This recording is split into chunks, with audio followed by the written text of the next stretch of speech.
Halo teman-teman, jumpa lagi dengan aku, Linda. Kita lanjut ke bagian 4 ya.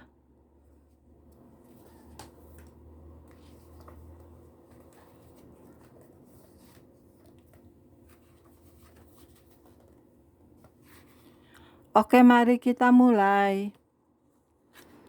Bagaimana membedakan roh? Bagaimana kita bisa mengetahui bahwa apa yang menampilkan dirinya sebagai malaikat itu benar-benar dari Allah? Alkitab mengatakan kepada kita agar menguji roh-roh itu untuk mengetahui apakah mereka benar-benar berasal dari Allah. Saudara-saudaraku yang kekasih, janganlah percaya akan setiap roh, tetapi ujilah roh-roh itu, apakah mereka berasal dari Allah. Sebab banyak nabi-nabi palsu yang telah muncul dan pergi ke seluruh dunia. Demikianlah kita mengenal roh Allah. Setiap roh yang mengaku bahwa Yesus Kristus telah datang sebagai manusia berasal dari Allah, dan setiap roh yang tidak mengaku bahwa Yesus telah datang dalam bentuk daging tidak berasal dari Allah. Roh itu adalah roh antikristus, dan tentang dia telah kamu dengar bahwa ia akan datang, dan sekarang ini ia sudah ada di dalam dunia. 1 Yohanes 4 ayat 1-3. Jika kita senantiasa membaca dan merenungkan firman Tuhan, kita dapat membedakan antara malaikat-malaikat palsu yang dari iblis dan malaikat-malaikat kudus yang dari Allah. Anda akan dapat mengetahui apakah malaikat itu berasal dari Allah atau bukan, dari apa yang dia katakan tentang Yesus Kristus dan keselamatan. Yesus memberikan keselamatan bagi umat manusia ketika dia datang ke dunia sebagai manusia dan mencurahkan darahnya yang berharga dan menyucikan di kayu salib. Jika ada makhluk roh yang menyampaikan pesan apapun yang mengingkari ketuhanan, kemanusiaan, dan keselamatan dari Tuhan Yesus, maka kita dapat menelanjangi kedoknya sebagai musuh kita. Kita dapat membongkar jati dirinya melalui roh kuasa Roh Kudus. Jika dia menyampaikan suatu pesan yang tidak sesuai dengan Alkitab atau penerapannya, atau jika dia menarik perhatian kepada dirinya sendiri daripada kepada Yesus, maka makhluk roh itu adalah roh jahat yang mencoba untuk menipu manusia. Oleh karena itu, jika ada makhluk apapun atau orang mana pun yang mengaku bahwa dia adalah seorang malaikat dan mulai mengatakan sesuatu kepada Anda yang berbeda dari firman Allah atau yang bertentangan dengan firman Allah, maka Anda dapat mengetahui bahwa dalang di baliknya adalah roh jahatnya dari neraka. Ingatlah bahwa setan memutarbalikkan Alkitab di luar konteksnya ketika dia mencobai Yesus di padang gurun. Dan dia masih berusaha memanipulasi Alkitab untuk memperdaya manusia pada zaman sekarang ini. Hendaknya Anda memprioritaskan untuk mempelajari seluruh firman Allah, sehingga Anda bisa mengetahui ketika ada ayat-ayat yang dikutip di luar konteksnya. Sementara para malaikat yang jatuh sedang bekerja segiat mungkin untuk melakukan kejahatan di bawah pengarahan iblis, para malaikat kebenaran pun bekerja dengan sungguh-sungguh untuk melayani Allah dan melakukan kebaikan di bawah pengarahannya. Para malaikat kudus Allah senantiasa memuliakan Dia. Mereka mengakui Yesus Kristus dan kedatangannya ke dunia untuk menebus kita dari perbudakan musuh. Mereka berfokus pada Yesus dan keselamatan yang darinya. Melalui berbagai aktivitas dan tindakan mereka, mereka senantiasa mengutamakan pekerjaan dan kehendak Allah. Perlindungan utama kita terhadap tipu daya dan iblis. Perlindungan utama Anda terhadap tipu daya musuh dan iblis adalah Tuhan Yesus Kristus sendiri. Nasib akhir setan dan para malaikatnya adalah menjalani kekekalan dalam lautan api yang menyala-nyala. Yesus mengatakan bahwa ada api yang kekal yang telah disediakan untuk iblis dan malaikat-malaikatnya. Setan senang sekali jika bisa menyeret Anda dan semua sahabat Anda ke neraka bersama dengan dia.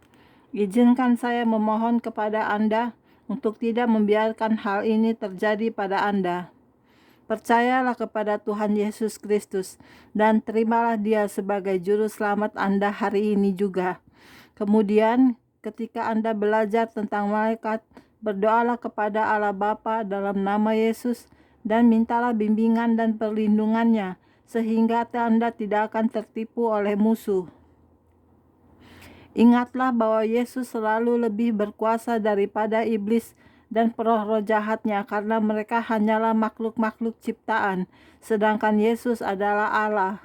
Selain itu, ketika kita menerima pengorbanan Kristus yang menebus kita, maka kita aman di dalam Dia.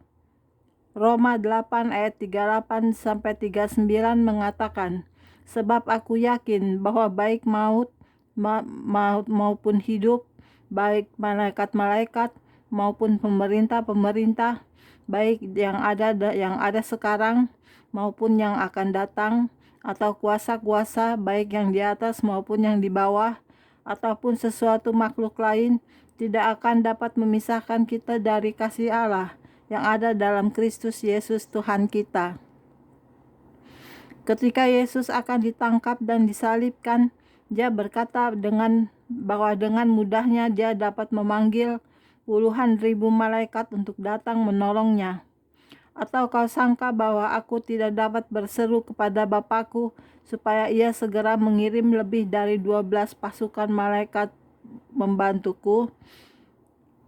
Pada zaman Romawi, jumlah satu legion mungkin sekitar 3.000 dan 12.000 prajurit termasuk kavaleri dan staf pendukung. Dengan demikian, Yesus dapat menghancurkan musuhnya pada saat itu juga.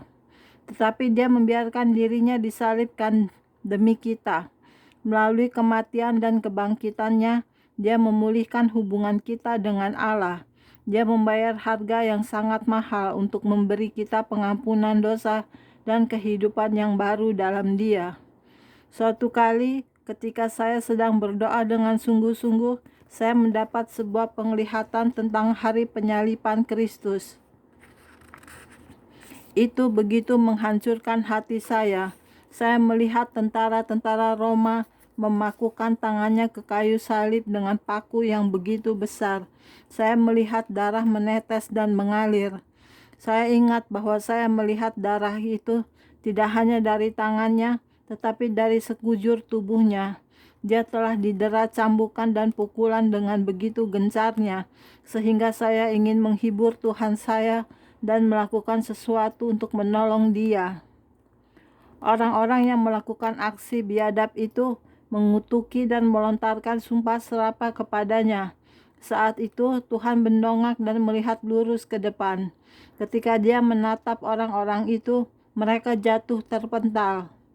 Sesaat kemudian mereka kembali melanjutkan persiapan penyaliban Yesus. Tetapi saya dapat melihat mereka dengan jelas. Para malaikat menampung setiap tetes darah yang tercurah dari tubuh Yesus itu ke dalam bejana-bejana yang ada di tangan mereka. Kemudian mereka membawa darah Yesus itu ke surga dan meletakkannya di tahta kasih karunia.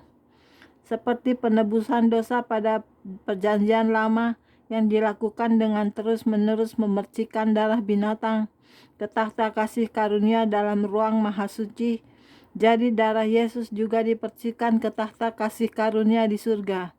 Akan tetapi, korban penebusan dosa dalam perjanjian lama hanyalah suatu gambaran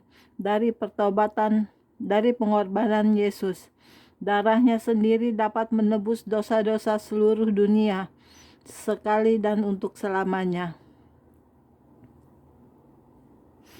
Para malaikat itu menangis ketika mereka membawa tetesan-tetesan darah itu ke tahta kasih karunia. Harta tak ternilai yang mereka bawa itu melambangkan suatu pengorbanan yang begitu besar bagi Yesus. Ketika saya melihat dengan terpana, saya mulai menangis dengan begitu kerasnya, sehingga saya tidak dapat melihat penglihatan itu lagi. Saya begitu terhenyak saat menyadari betapa mahalnya harga yang telah dibayar Yesus bagi Anda dan saya.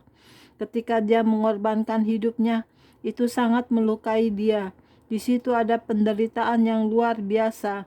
Melalui penglihatan ini, saya menyadari kepada Tuhan Yesus Kristus dan terimalah Dia sebagai juru selamat Anda hari ini juga. Kemudian ketika Anda belajar tentang malaikat, berdoalah kepada Allah Bapa dalam nama Yesus dan mintalah bimbingan dan perlindungannya sehingga Anda tidak akan tertipu oleh musuh. Ingatlah bahwa Yesus selalu berlebih berkuasa daripada iblis dan roh-roh jahatnya, karena mereka hanyalah makhluk-makhluk ciptaan.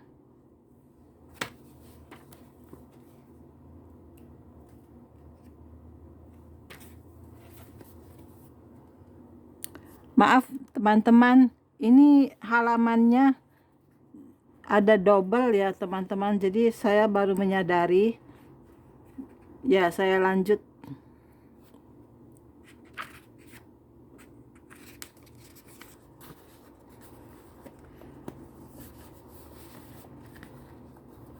Oke, kita lanjut. Melalui penglihatan ini, saya menyadari mengapa Dia memberikan hidupnya. Dia tahu bahwa Dia harus menanggung beban dosa seluruh dunia ini di bahunya, tetapi Dia bersedia melakukannya demi menyelamatkan kita dari neraka yang menyala-nyala. Oh, apa yang telah Dia lakukan bagi Anda dan saya itu sungguh luar biasa. Saya mendorong Anda untuk menerima Yesus dan pengorbanannya yang besar bagi Anda. Jika Anda tidak mengenal Yesus, bacalah Alkitab dan pelajarilah Dia. Pahami siapa Dia sebenarnya. Alkitab adalah firman Allah yang benar, dan Alkitab mengatakan bahwa Anda harus dilahirkan kembali dalam kerajaan Allah.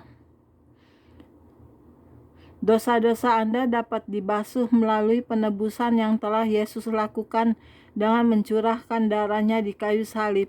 Meskipun mungkin Anda berpikir bahwa Anda adalah orang yang paling berdosa di seluruh dunia, Anda dapat datang kepada Yesus untuk mendapatkan pengampunan dosa secara total. Anda dapat berdoa, "Yesus, aku percaya bahwa Kau adalah anak Allah dan juru selamatku. Aku percaya bahwa Kau sudah mati di kayu salib dan bangkit kembali sehingga aku dapat memiliki kehidupan yang baru di dalam Engkau. Basuhlah semua dosaku dengan darah-Mu yang menguduskan dan menyucikanku. Penuhi aku dengan Roh Kudus-Mu, sehingga mulai sekarang aku dapat hidup untuk-Mu. Aku menyerahkan hidupku untuk mengasihi dan melayani-Mu. Amin." Jika Anda memanjatkan doa itu dengan tulus dari hati Anda, maka Allah yang setia akan mengampuni dan menyucikan Anda sepenuhnya. Dia akan mengaruniakan Roh Kudus kepada Anda yang akan tinggal dalam diri Anda dan memampukan Anda untuk menaati dan melayani Dia. Anda akan menjadi bagian dari keluarga Allah sendiri, dan para malaikatnya akan menjagai Anda.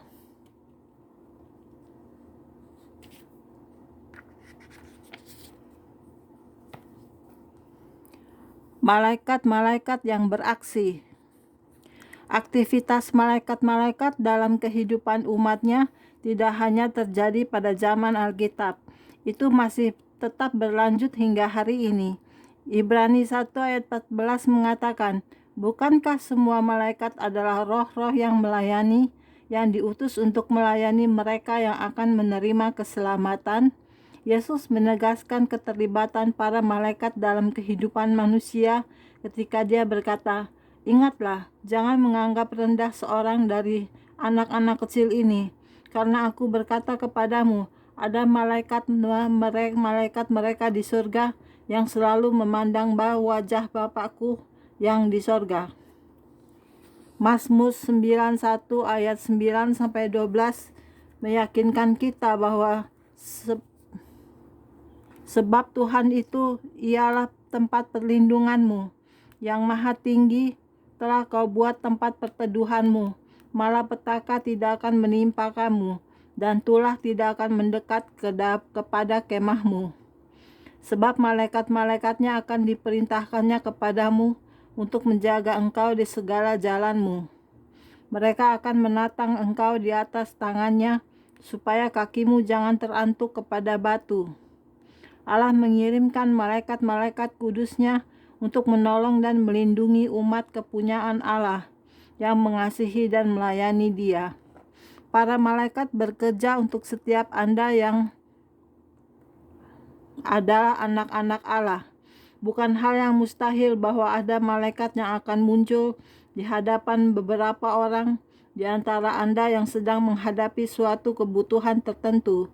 Di sekitar kita, atmosfernya penuh dengan malaikat-malaikat surgawi yang menakjubkan dan luar biasa. Mereka adalah para utusan dan prajurit Allah. Mereka ada untuk membantu Anda, menolong Anda, dan mengangkat Anda. Saya menyebut para utusan istimewa itu sebagai malaikat-malaikat yang beraksi. Mereka datang dalam kekuatan Allah yang Maha Kuasa. Mereka adalah perantara antara Allah dan manusia, dan mereka bekerja untuk manusia sesuai dengan kehendak Allah. Allah mengirimkan malaikat-malaikatnya untuk menguatkan saya ketika saya berusaha untuk membangkitkan kerohanian umat Tuhan melalui pelayanan saya. Saya telah menyaksikan begitu banyak hal menakjubkan yang telah Allah lakukan melalui para malaikatnya dalam berbagai kebaktian gereja yang pernah saya hadiri. Rasanya begitu ajaib ketika melihat Allah mengangkat beban berat orang-orang dan melihat banyak kehidupan yang diubahkan. Dalam semua penglihatan saya tentang Kristus, para malaikat senantiasa mengelilingi Dia.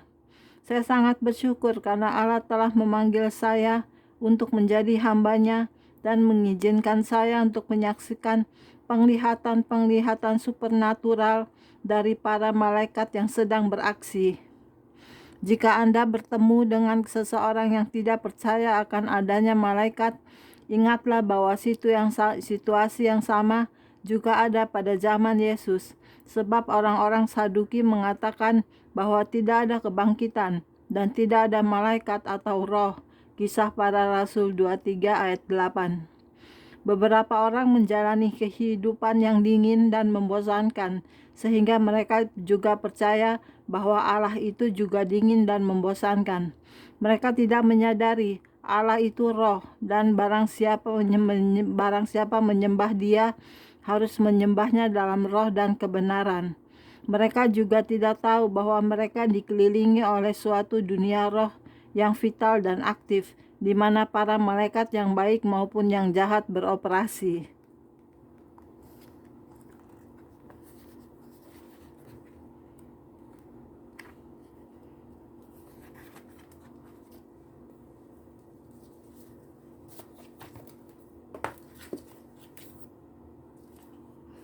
Oke, sekian dulu untuk hari ini videonya ya.